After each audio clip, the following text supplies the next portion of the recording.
Selamat pagi anak-anak semua.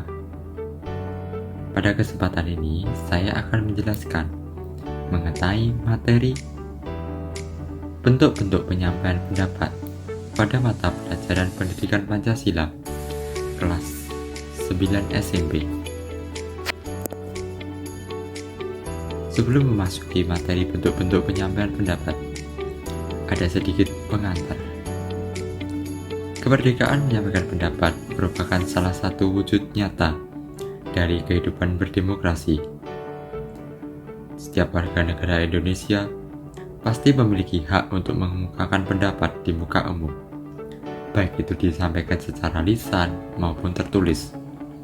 Hak ini dijamin oleh Undang-Undang Dasar Negara Republik Indonesia tahun 1945, pasal 28, dan dijabarkan lebih lanjut dalam Undang-Undang Nomor 9 tahun 1998 tentang kemerdekaan menyampaikan pendapat di muka umum.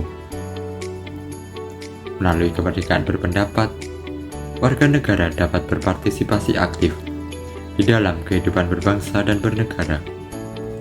Namun, di dalam pelaksanaannya, penyampaian pendapat harus dilakukan dengan tanggung jawab, sopan santun, dan menghormati hak orang lain agar tidak menimbulkan kekacauan atau pelanggaran hukum.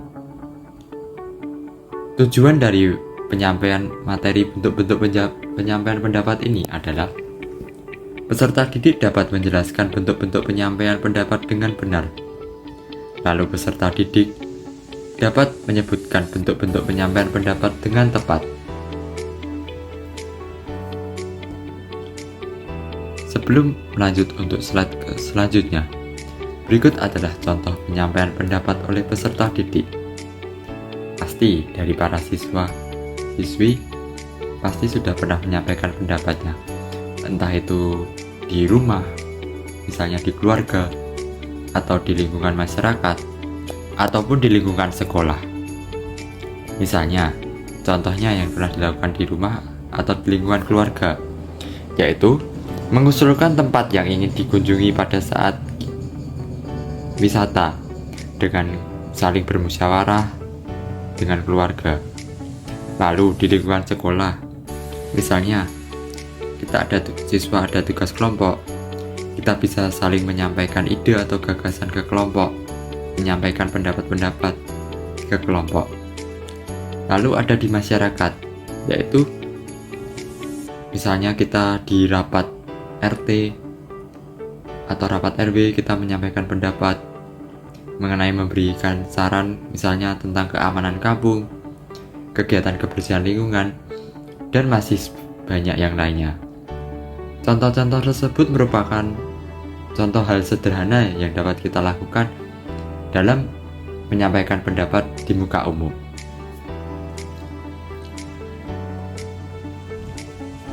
Untuk di slide selanjutnya, yaitu kemerdekaan setiap warga negara untuk menyampaikan pendapat di muka umum merupakan perwujudan demokrasi dalam tatanan kehidupan bermasyarakat, berbangsa, dan bernegara. Kemerdekaan menyampaikan pendapat di muka umum berarti setiap warga negara berhak menyampaikan pendapat di hadapan banyak orang atau orang lain. Kemerdekaan berpendapat warga negara sendiri dapat disampaikan secara lisan dan tulisan. Pendapat secara lisan misalnya melalui pidato, wawancara, dialog, dan diskusi. Adapun penyampaian pendapat secara tulisan misalnya melalui surat, gambar, pamflet, poster, selebgram, dan spanduk.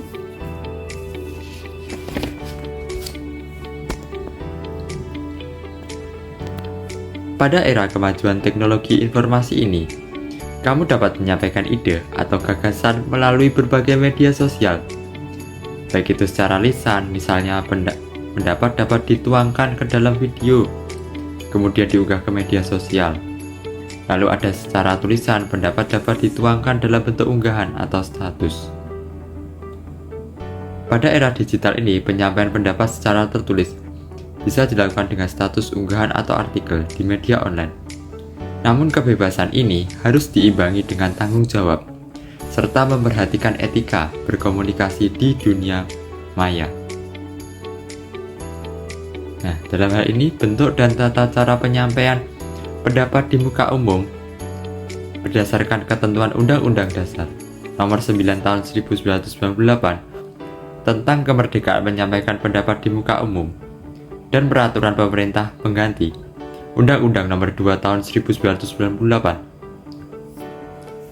tentang kemerdekaan menyampaikan pendapat di muka umum adalah sebagai berikut. Yang pertama adalah unjuk rasa atau demonstrasi, yaitu kegiatan yang dilakukan oleh seseorang atau lebih untuk mengeluarkan pikiran dengan tulisan, dan sebagainya secara demonstratif di muka umum dengan aman dan tertib.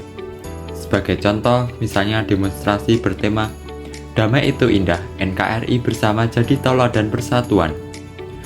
Demonstrasi ini bertujuan menyerukan masyarakat Indonesia untuk bersatu usai pelaksanaan pemilu 2019. Mereka juga meminta kepada pihak yang keberatan terhadap hasil pemilu dapat mengambil jalur konstitusional dengan mengajukan gugatan ke Mahkamah Konstitusi atau MK. Contoh demonstrasi yang tidak tertib. Jadi inti dari unjuk rasa yaitu atau demonstrasi merupakan kegiatan untuk mengeluarkan pendapat secara lisan, tulisan atau tindakan simbolik di muka umum. Seperti contohnya tadi demonstrasi bertema Damai itu Indah, NKRI bersatu yang dilakukan dengan tertib. Lalu ada pawai. Pawai sendiri adalah cara untuk menyampaikan pendapat dengan arak-arakan di jalan umum. Biasanya pawai diadakan untuk memperingati hari ulang tahun di suatu daerah, instansi, atau peringatan hari-hari tertentu. Sebagai contoh adalah pawai Cap Gomeh di Kota Singkawang, Provinsi Kalimantan Barat. Pawai Cap Gomeh merupakan salah satu tradisi yang digelar dalam rangkaian perayaan Tahun Baru Imlek oleh komunitas Tionghoa di Kota Singkawang, Provinsi Kalimantan Barat. Pawai ini merupakan salah satu atraksi budaya sarana hiburan dan sekaligus wujud toleransi dan kebersamaan antara masyarakat yang berbeda suku dan agama di Kota Singkawang, Provinsi Kalimantan Barat. Bahkan, Kota Singkawang, Provinsi Kalimantan Barat sendiri pernah mendapat predikat sebagai kota paling toleransi di dunia. Seperti contohnya tadi, Pawai Cap Gomeh. Lalu di slide selanjutnya yaitu ada rapat umum, yaitu pertemuan terbuka yang dilakukan untuk menyampaikan pendapat dengan tema tertentu. Misalnya, rapat umum pemegang saham sebuah perusahaan yang dilaksanakan 1 tahun sekali. Salah satu tujuan penyelenggaraan rapat ini adalah mengetahui perkembangan perusahaan. Lalu ada mimbar bebas, yaitu kegiatan penyampaian pendapat di muka umum yang dilakukan secara bebas dan terbuka tanpa tema tertentu.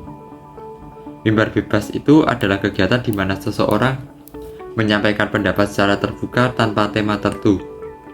Biasanya dilakukan di lingkungan, misalnya lingkungan kampus atau masyarakat, untuk melatih kebebasan berpendapat yang bertanggung jawab. Lalu, pemaparan melalui media massa, baik cetak maupun elektronik, yaitu penyampaian pendapat secara lisan ataupun tulisan melalui media massa cetak atau elektronik. Misalnya menulis pendapat atau opini di surat kabar dan mengkritisi hasil putusan pengadilan melalui video yang diunggah di media sosial. Pada era media sosial ini, masyarakat makin mudah menyampaikan pendapatnya menggunakan gawai di tangannya.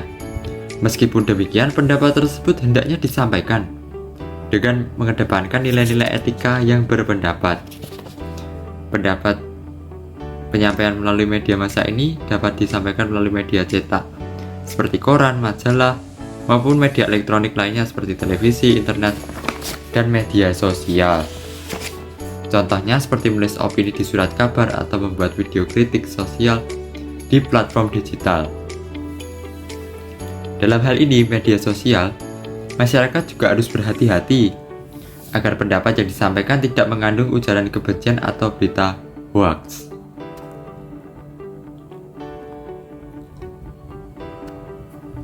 Lalu di slide selanjutnya adalah penyampaian pendapat di muka umum dapat dilakukan di tempat-tempat umum yang dapat didatangi atau dilihat oleh setiap orang. Penyampaian pendapat di muka umum dapat dilakukan di tempat terbuka. Meskipun demikian, penyampaian pendapat di muka umum berdasarkan Undang-Undang Nomor 9 Tahun 1998 tidak boleh dilaksanakan di tempat dan kondisi sebagai berikut.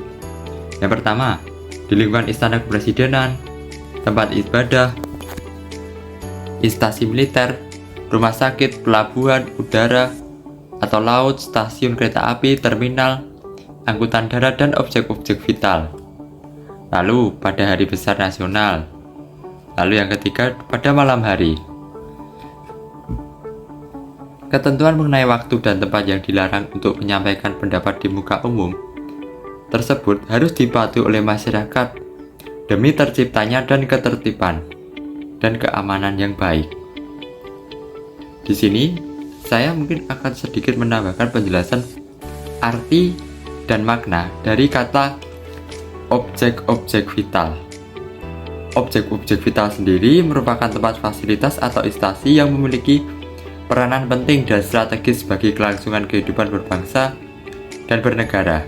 Artinya, jika objek itu tersebut mengalami gangguan, kerusakan atau serangan, maka dapat menimbulkan dampak luas terhadap keamanan, ekonomi, pemerintah, dan kesejahteraan masyarakat. Ciri-cirinya, objek vital itu memiliki fungsi strategis bagi negara dan masyarakat. Jika terganggu atau rusak, akan menghambat kegiatan masyarakat luas atau mengancam keselamatan umum. Lalu memerlukan pengamanan khusus dari aparat keamanan seperti TNI dan Polri. Lalu menjadikan bagian penting dari sistem pelayanan publik atau ekonomi nasional. Seperti contoh objek vital tadi ada Istana Kepresidenan, tempat ibadah besar, instansi militer, rumah sakit, bandara dan pelabuhan, stasiun dan terminal.